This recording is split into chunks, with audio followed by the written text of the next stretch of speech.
I'd be a big GA fan. I mean, obviously grew up with him. My dad played, and the Gooch, Colin Coopers.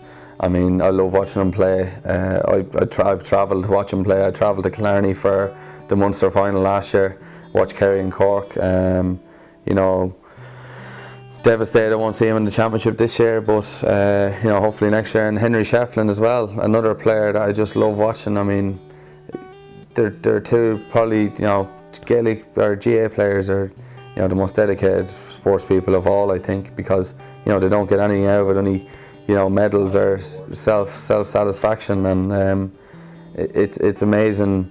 It's amazing the effort that they put in. I mean, I know people that have played for their county for, you know, 10 or 15 years, and, you know, they basically have no social life or no life for that amount of time, and it's amazing what they do, and it's a credit to them, really.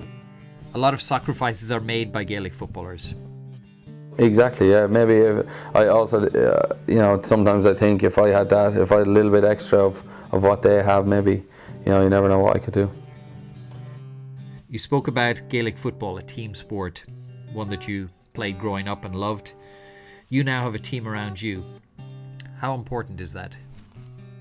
Yeah, very important. I mean, I've got a lot of people around me now. Like, I've got a coach, caddy, manager, physio, trainer, nutritionist. I mean, it's a lot of people, and it's great to have those people, and it gives me, you know, you're doing stuff on your weeks off, you're meeting different people, and, you know, you're getting to shoot the breeze and, you know, talk about different things, and just when you're away, then you have your coach and your caddy and your manager out there, and it's, you know, it's good to have people to feed off, and I truly believe that the people I have around me are some of the best people around. So yeah, I mean, I'm very, very happy with who I have around me, and I believe that if we as a team keep doing what we're doing, we can get to the higher levels. So, to summarise, how important is attitude and openness to learning for a young person?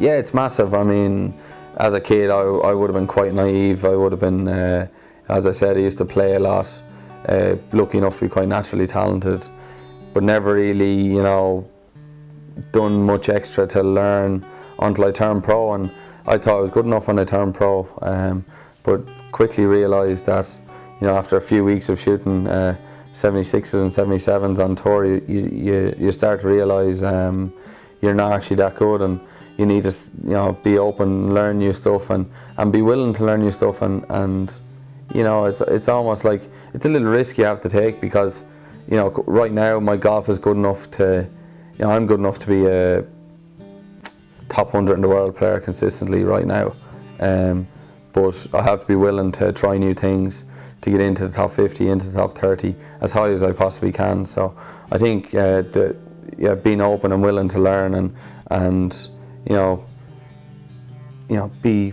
a bit ballsy about you know, the choices you make, and, you know, the sacrifices you make, and, you know, just to get to that next level, because at the end of the day, everyone, no matter where you are, you want to get to that next level.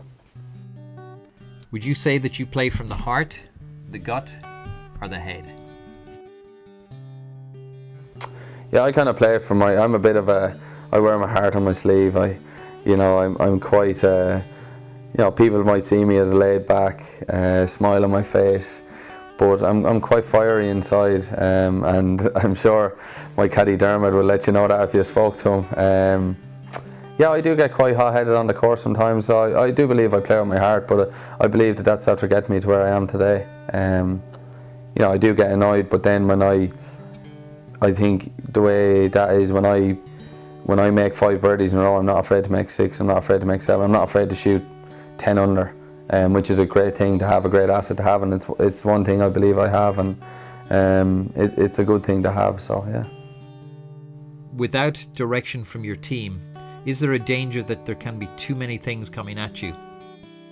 Oh yeah, I mean, as a pro, I mean, we all know, like, there's a lot of money in the game of golf, so there's a lot of people out there trying to voice their opinions and make money out of the game, and you know, a lot of people every week, you've got new people with different gadgets, different clubs. I mean, and it's important to to listen to the people you have there that that I've put there myself, and I really believe that they're the right people. So yeah, I find it quite important to listen to them and kind of, if things are going badly, just sit down and chat with them and just get things back on track rather than try new things all the time. Although you need to try some new things sometimes, it's you need to be just kind of focused on what you're doing and what you've decided to do. Set goals at the start of the year and just commit to those goals and see where it leaves you at the end of the year. One line of advice for young aspiring golfers. I mean, kids, I think, you get a long way in this life if you're quite an intelligent person, which I believe from staying in school, going to uni, you learn a lot about yourself in university. So that's the one thing I would say. I think just go with your studies. I mean, if you're talented enough and you work hard enough at your golf game outside your studies, you will become a good golfer.